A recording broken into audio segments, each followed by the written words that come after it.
Good morning, Little Masters, and welcome back to today's Tolkien Times. I'm the Man of the West, also from the Prancing Pony podcast. Let's get week 32 underway with another Mailbag Monday. Now, there's been a question in varying forms sitting deep in Barlaman's bag for some time. Back in 2018, after listening to a Prancing Pony podcast episode on Smaug's death, David K. asked, I find myself pondering the origin of dragons. I know that Glaurung was the first dragon, wingless of course, and that he was at least partially in service to Morgoth. My question is, where did Glaurung come from? Morgoth cannot subcreate, he can only twist and make mockery of things made by the Valar or Eru. Actually, I need to clarify that. Only Eru makes. He can't even mock the things that the Valar make, because the Valar can't make anything, as Aule found out the hard way.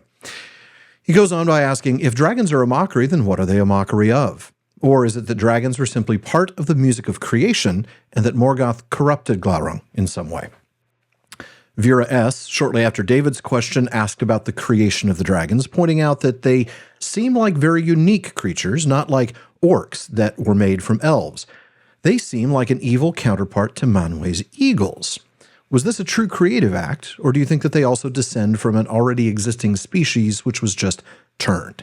More recently, Brandon L. pointed out that of Morgoth's creatures, orcs are twisted elves and or humans, trolls are made in mockery of Ents, etc. What do you think Morgoth did to create dragons? What stock would he have started with? What breeding program would it have taken to develop flight, since the Balrogs had utterly failed in that department?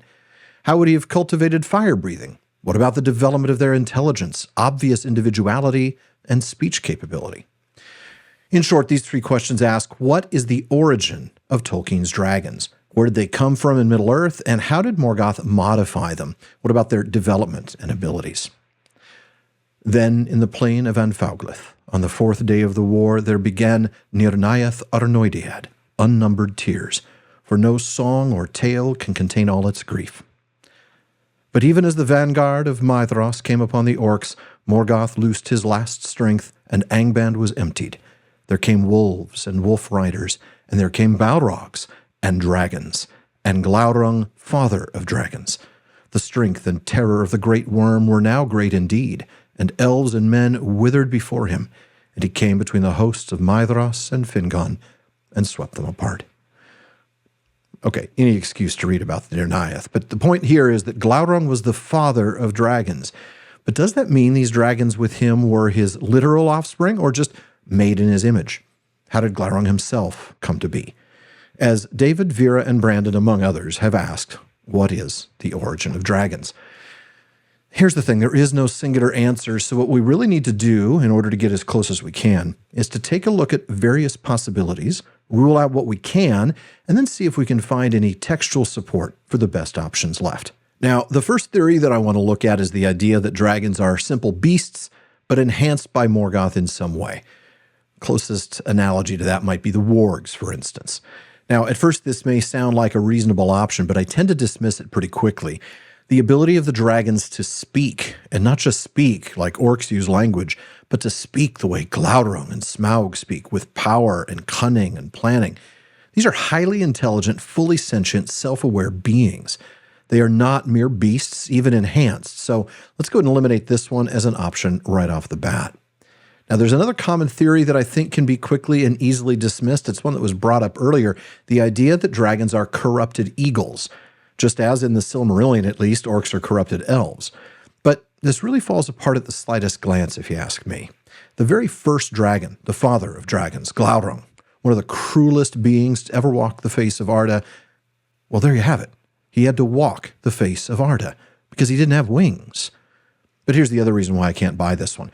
Morgoth's corrupted creatures, orcs from elves, or even as mere mockeries like trolls made in mockery of the Ents, if not actually made from Ents, were always less than the original. But the dragons were clearly, aside from flight initially, far, far more powerful than the eagles. I mean, just think about Glaurung's ability to cast a curse on Turin, or a spell of forgetfulness on Nienor. No, I think the closer counterpart to the eagles in terms of making something in mockery was likely the steeds of the flying Nazgul that we see at the end of the Third Age. But they're not birds, they're more like pterodactyls. Okay, I know. Birds are related to dinosaurs. That's not my point. My point is that dragons are simply too powerful to be derivative corruptions of the eagles. And then there's the whole missing wing thing, at least for quite some time. So I think we can knock that idea out. We could also immediately eliminate the idea of Morgoth creating them from scratch. As we talked about before, that's simply not something he is capable of doing, so we can cross that one off the list. That leaves us really with three options. Dragons as Maiar, dragons as some sort of extension of the spirit of Morgoth, or dragons as a Maya-beast hybrid. Let's first look at dragons as an extension of the spirit of Morgoth, because the other two options are obviously tied very closely together. The best argument for this one would come from the Silmarillion and the story of Turin Turambar. And there, right before her, Nienor, was the great head of Glaurung, who had even then crept up from the other side. And before she was aware, her eyes had looked in the fell spirit of his eyes, and they were terrible, being filled with the fell spirit of Morgoth, his master. Filled with the fell spirit of Morgoth, you say? Well, Carcharoth, from the story of Beren and Luthien, has a similar, not quite the same thing happen. Morgoth put his power upon him, and later he became filled with a devouring spirit. You could even make an argument about the Orcs in the First Age. Now the Orcs that multiplied in the darkness of the earth grew strong and fell, and their dark lord filled them with a lust of ruin and death. So, Morgoth seems capable of putting bits of himself in other creatures. I mean, after all of Arda is Morgoth's ring. But not really. We know that when in the Third Age Sauron was defeated, the Orcs didn't lose their spirit. Instead, they scattered like ants. And Carcharoth doesn't have Morgoth's spirit, just a devouring spirit, tormented, terrible, and strong. Glaurung, he seems to be a special case. Which leads me to the idea of dragons as actual Maiar. Now, that idea, like the way Balrogs are Maiar, seems to be quite believable at first glance, but there's one really, really big problem with this theory: reproduction. Now, look, there is evidence of a Maya reproducing, and we'll get to that in a moment, I promise. But there is no evidence that Maiar reproduce with one another, and if they were, they wouldn't be able to make Maiar. Now, that makes sense because the Maiar, along with their spiritual big siblings, the Valar, are Ainur, that is, angelic beings created by Iluvatar from his very thought. So unless Eru is thinking another Ainu into existence, the only Maiar that could be dragons would be the very first generation, Glaurung. Why is that, you ask? Why can't they all be Maiar? Because they reproduce like creatures. From Unfinished Tales in the Quest of Erebor, we get this.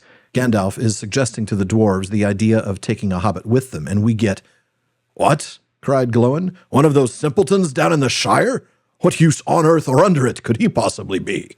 Let him smell as he may, he would never dare to come within smelling distance of the nakedest dragonet new from the shell." And in The Hobbit, Thorin explains that he remembers where the mountain is, where Mirkwood is, and the withered heath where the great dragons bred. So you've got breeding dragons, you've got dragonets coming out of the shell. Clearly, they reproduce like mortal beings. And even if a Maya were to reproduce with a Maya, their offspring could not be Maiar. So I think that leads us to what is the most likely case, that Glaurung was inhabited by a Maya spirit, fallen and allied with Morgoth just as the Balrogs were. But that Morgoth had Glaurung mate with some great reptilian beast and began breeding creatures that descended from a Maya. Now, that sort of Maya reproduction is a known thing, as we read in Of the Ruin of Doriath. For Melian was of the divine race of the Valar, and she was a Maya of great power and wisdom. But for love of Elwë Singollo, she took upon herself the form of the elder children of Iluvatar, and in that union she became bound by the chain and trammels of the flesh of Arda. In that form she bore to him Luthien Tinuviel, and in that form she gained a power over the substance of Arda, and by the girdle of Melian was Doriath defended through long ages from the evils without. Here's the thing, the descendants of Glaurung would indeed be powerful, and when bred over the course of generations, could eventually lead to flying beasts like Ancalagon. I mean, after all, the only known descendant of a Maya, Luthien, was no Maya herself.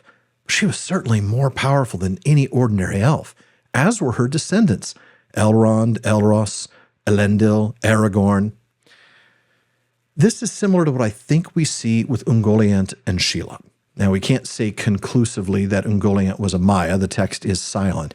The fact is that she took shape as a spider of monstrous form. She was not, in actuality, a giant, terrible spider, but she mated with other foul creatures of spider form that had lived in Nandungortheb since Angband had been built. And, of course, we eventually find her daughter, Shelob, the last child of Ungoliant, to trouble the unhappy world. So that's not an answer, and I know it, but it's as close as Tolkien allows us to get, and it's where I land. Glaurung was a Maya spirit in the body of a great serpent, and Morgoth began a breeding program starting with Glaurung that would lead to his air force, because we all know that Balrogs don't have wings. Folks, that wraps it up for Mailbag Monday. If you have a question you'd like me to answer, please email it to barliman@theprancingponypodcast.com. Let him know it's for today's Tolkien Times, and I'll get to it as soon as possible, with priority going to supporters of the show on Patreon. Speaking of which, please visit patreon.com/Tolkien Times. Find out how you can support the show, get an ad-free feed, become part of my content council, and more. Join me again tomorrow on today's Tolkien Times for Tolkien Tuesday as we learn more about the professor himself. If you're watching this on YouTube, please be sure to like, subscribe, and turn on notifications. Follow or subscribe in your podcast apps, and follow @Tolkien Times on Instagram, Twitter, and TikTok. Finally, as Faramir says, go with the goodwill of all good men.